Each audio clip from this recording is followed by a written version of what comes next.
ಎಲ್ಲರಿಗೂ ನಮಸ್ಕಾರಗಳು. ಆಂಜನೇಯ ಸ್ವಾಮಿಗೆ ಮದುವೆ ಆಗಿತ್ತು. ಆತನ ಪತ್ನಿ ಯಾರು? ಆಕೆ ಯಾರ ಮಗಳು? ಅವರ ವಿವಾಹ ಹೇಗೆ ನಡೆಯಿತು ಅನ್ನೋ ಎಲ್ಲ ವಿಚಾರಗಳನ್ನು ತಿಳಿದುಕೊಳ್ಳೋಣ. ಬಜರಂಗ ಬಲಿ ಹನುಮಂತ ಅಪ್ಪಟ ಬ್ರಹ್ಮಚಾರಿ ಎಂದೇ ನಾವು ನಂಬುತ್ತೇವೆ. ರಾಮಾಯಣದಲ್ಲಿ ಪ್ರಭು ರಾಮಚಂದ್ರನ ಅಪ್ಪಟ ಭಕ್ತನಾಗಿ ಸಕಲ ಜಗತ್ತಿಗೆ ಇದ್ದರೆ ಇಂತಹ ನಂಬಿಕಸ್ಥನಿರಬೇಕು ಎಂಬಂತೆ ಮಾದರಿಯಾದ ಹನುಮಂತನ ಕುರಿತು ಹಲವು ಆಸಕ್ತಿಕರ ಕಥೆಗಳಿವೆ. ವಿವಿಧ ಪ್ರಾದೇಶಿಕ ಜಾನಪದ ಕಥೆಗಳು ಮತ್ತು ಸಂಪ್ರದಾಯಗಳ ಪ್ರಕಾರ ಭಗವಾನ್ ಹನುಮಂತನಿಗೆ ಹೆಂಡತಿ ಇದ್ದಳು ಎಂಬ ನಂಬಿಕೆಗಳಿವೆ.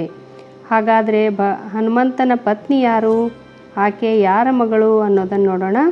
ಜಾನಪದ ನಂಬಿಕೆಗಳ ಪ್ರಕಾರ ಸೂರ್ಯದೇವರ ಮಗಳು ಸುವರ್ಚಲಾ ದೇವಿಯನ್ನು ಹನುಮಂತ ಪತ್ನಿ ಎಂದು ಪರಿಗಣಿಸಲಾಗಿದೆ.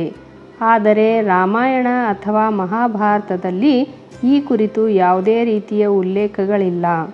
ತೆಲಂಗಾಣದಲ್ಲಿ ಹನುಮಂತನ ಪತ್ನಿ ಸುವರ್ಚಲಾ ದೇವಿಗೆ ಸಮರ್ಪಿತವಾದ ದೇವಾಲಯವಿದೆ.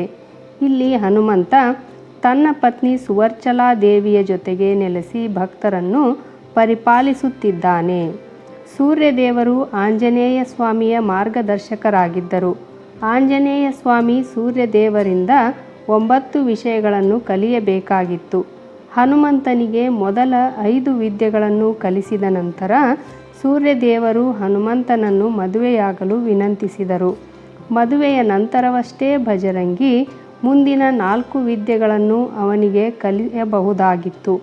ಏಕೆಂದರೆ ಅವುಗಳನ್ನು ವಿವಾಹಿತ ವ್ಯಕ್ತಿಗಳಿಗೆ ಮಾತ್ರ ಕಲಿಸಬೇಕು ಎಂಬ ನಿಯಮವಿತ್ತು.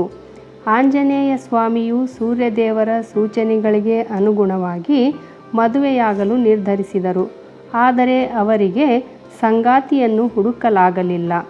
ನಂತರ ಸೂರ್ಯದೇವರು ಹನುಮಂತನನ್ನು ಮದುವೆಯಾಗಲು ತನ್ನ ಅತ್ಯಂತ ಪ್ರತಿಭಾವಂತ ಮಗಳಾದ ಸುವರ್ಚಲಾ ಹೆಸರನ್ನು ಪ್ರಸ್ತಾಪಿಸಿದರು. ಇದರ ನಂತರ ಸುವರ್ಚಲಾ ದೇವಿ ಮತ್ತು ಆಂಜನೇಯ ಸ್ವಾಮಿ ವಿವಾಹವಾದರು. ಇತ್ತ ಮದುವೆಯ ನಂತರ ಆಂಜನೇಯ ಸ್ವಾಮಿ ಉಳಿದ 4 ವಿದ್ಯೆಗಳನ್ನು ಕಲಿತರೆ, ಸುವರ್ಚಲಾ ದೇವಿ ಮದುವೆಯ ನಂತರ ತೀವ್ರವಾದ ತಪಸ್ಸನ್ನು ಆಚರಿಸಿದರು.